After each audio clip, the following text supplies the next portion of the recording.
Greetings out there in YouTube land. This is Morris Man, and as always, I thank you guys for coming to my channel. I'm going to do a brief video today. I did a video a couple of days, about a week ago, about the BKE Beat Thang. I had one. I went through it, was not impressed. It was probably one of the worst pieces of gear that I've ever had to work with, and mainly from a logistics standpoint. So I bought another one. It was in mint condition. It was half the price of the other one that I didn't get from eBay, but I got one from Guitar Center. So I said, let me take another honest look at this, especially since I'm getting one in mint condition and it's half the price of the one that I paid for. I said, you know what, I'll give it another try. So I ordered it, came yesterday, day for yesterday, and my conclusion was worse than my first impression. It was a very poorly designed machine. Probably one of the worst pieces of gear I've ever had the honor of, and I won't even use the word honor, the dissatisfaction of trying, And again, it failed from a logistics standpoint, something terrible. It's as if the people that designed that thing decided to write another language. And it's like, we already got a language, this works. And usually when you create another something, it's to improve on the old something, And this did just the opposite. It's like, man, this makes no sense. So I'm going to briefly talk about this, because the main reason why I bought that machine the second time was to just export or download my own samples, professional drum samples, not some dude snatching off vinyl and it sounds terrible. I know in hip hop you want grit, but you don't want distortion and noise, So I bought it for that sole purpose, because the sounds that were in there, I'm like, everybody and their mama using these trap drill, these analog snares. I'm like, I want some real snares. I mean, real ones, not something that was created on a computer. So, with a sampler, you have the luxury of having everything, that you want. If you want that street gritty stuff, you can have it. You can get it. If you want that polished professional stuff, you can use it too. So the machine has it boasted it has 1,200 sounds. So I'm like, you can have 1,000,000 sounds, and they mean nothing to your customer if they can't use only about 5% of them. The rest of it's garbage. So just you wasted a lot of stuff, stacking stuff in here that nobody gonna use. So again, my purpose was to download my samples into the machine. I spent 3 hours, and I've been doing this for 30 years. I'm used to musical gear, and I know there's a curve where you got to sit down for a moment and figure things out. Again, it's as if they wrote a different language, and the language was not as good as the one we're using. So it's like, what's the purpose of reinventing the wheel if you can't improve on it? Instead of you give me a new version that's worse than the old one or inferior to the old one. So I spent 3 hours trying to figure out how to do that, because normally it goes like this. You have your SD card. You have your samples in your computer. You dump it onto your SD card. Then you take that, put it into, the sample, and it reads it. For some reason, it wouldn't read it. I'm like, what? So I went on YouTube looking for a video tutorial, and I found at least 15 of them.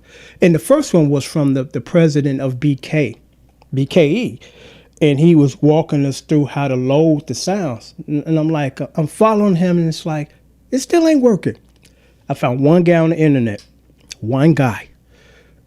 He walked me through the process from beginning to up until then, because without that process step, you are not going to do this. And this is what the president of BKE and all these other guys omitted. What you first have to do is this.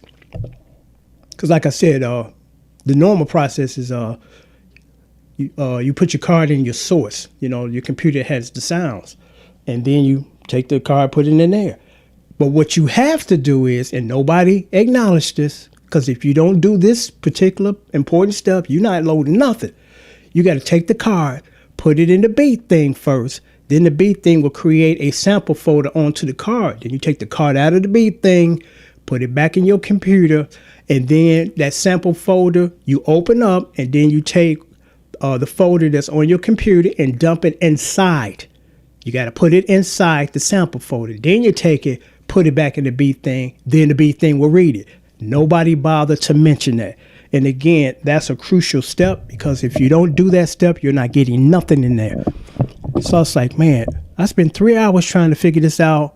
And the most important step that has to be done, nobody mentioned it. So there was just a lot of things wrong with that machine. It's the first drum machine that, just like with this one, I'll use this one as an example. And actually, BKE put the sounds in here, and these sounds are great. If you find one of these, grab it. They were responsible only the sounds. They weren't responsible for the design. Thank goodness, because they failed miserably with the Beat Thang. So all drum machines up until that drum machine, if I can show it to you where my finger is at. See that button? You see what that button reads? Record. So you can just hit the record and play at the same time, and it's going to record for you.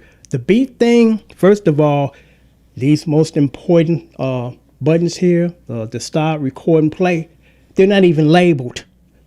Now, I know they're just 3 buttons, and you should memorize them, but why should you have to? They're not even labeled. It's like, what the, so that was one of the big problems. And then, like with most drum machines, again, you hit that red button and you hit a metronome and you just start recording. But with the Beat Thang, they're not labeled, and you got to go into pattern mode. And then you're able to record. Now, that's not too big of an issue, but again, we rewriting the language. Ain't nothing wrong with the language. So then you got your drum sounds. You got your pads, you hit them, and you want to record, from the past. You go into pattern mode, then you hit the record. Once you do that, or getting ready to do that, now you go back to check your pads, you don't get no sound. It's like, what? It's like they can't even share the same space when they have to. So I tinkered around with it for another 20 minutes, and I was able to find it, but it was a weird way of doing it, and it was not a way that I remember it. So then, I'm trying to remember what I did. It wasn't laid out properly.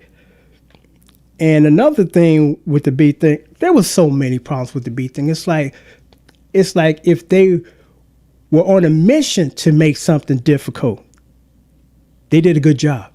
It was incoherent. Here's another thing.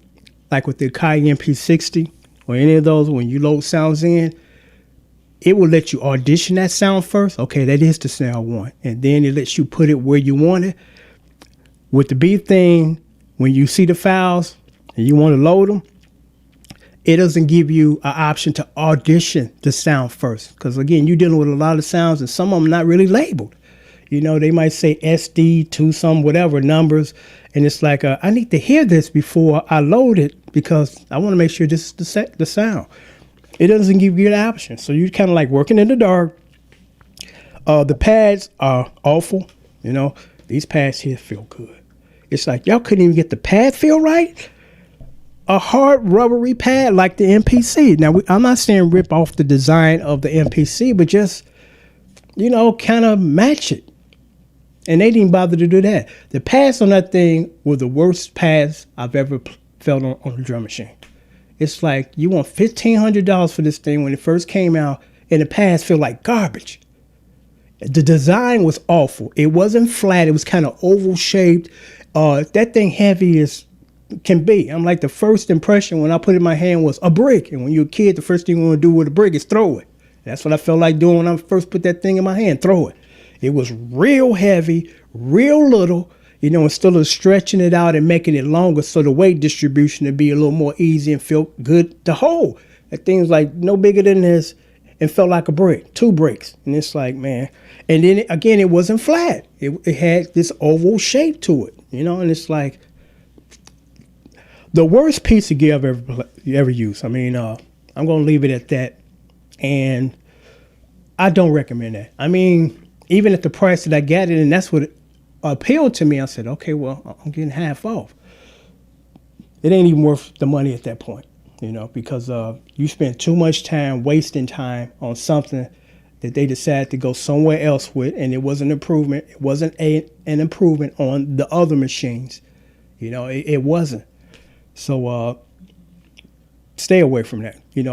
My first impression was, and I should have went with my first gut instinct, but I said, you know what? I'm going to give it another second chance. Maybe It's me, you know. And I'm like, no, it ain't me. So, you know, I packed it up already because I would have gave you a visual, but it's already in the box going back to the seller tomorrow. And I'm going to do what I should have done in the first place. Take that money, add to it, and then go get you a Akai MPC1. Akai has a lock on that industry, the sampling industry. Roland do a good job with their samplers, you know, because my first sampler was a Roland S10, you know, and I love that thing. The only problem with that thing was they made a mistake. The disc, because that was the little brother of the S50. The discs on the S10 were these unique to themselves quick discs. They were no bigger than that. And they made that disc specifically for that instead of putting a 3.5 floppy disk drive, which they should have done, because what happened, and there's some companies that apparently didn't pay attention to what Roland did that came back to bite them in their tail. You can only get those discs from them. They're not some types of discs so common where you can go into Walgreens or office supply store and give me them little tiny ones. We don't sell those. And then Roland stopped selling those. So it's like, so where are we going to get these from if you stop selling them and you're the one that made it? So that's why the S10 to me died. And I would never touch anything like that where it's unique to itself and you can't have the access abroad to get these things from third-party vendors. So they stopped making them. You can't find them. And then when you find them from somebody who, you know, still has some, the discs like 30 years old now. Those discs are corrupt. They're garbage.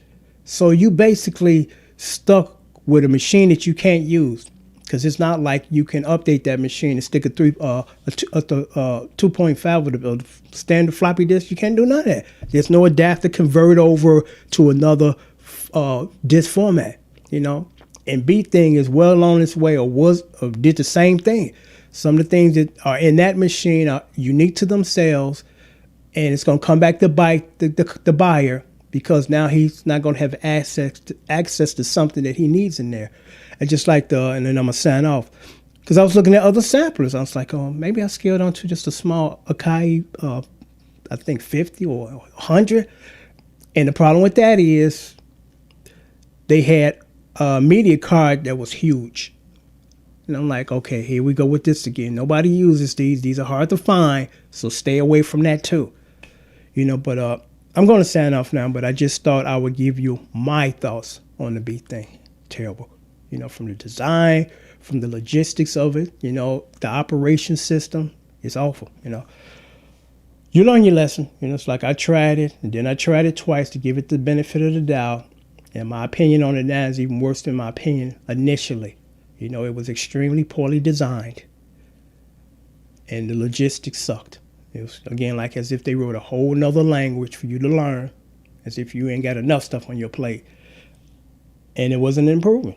So until next time, take care and thanks for watching.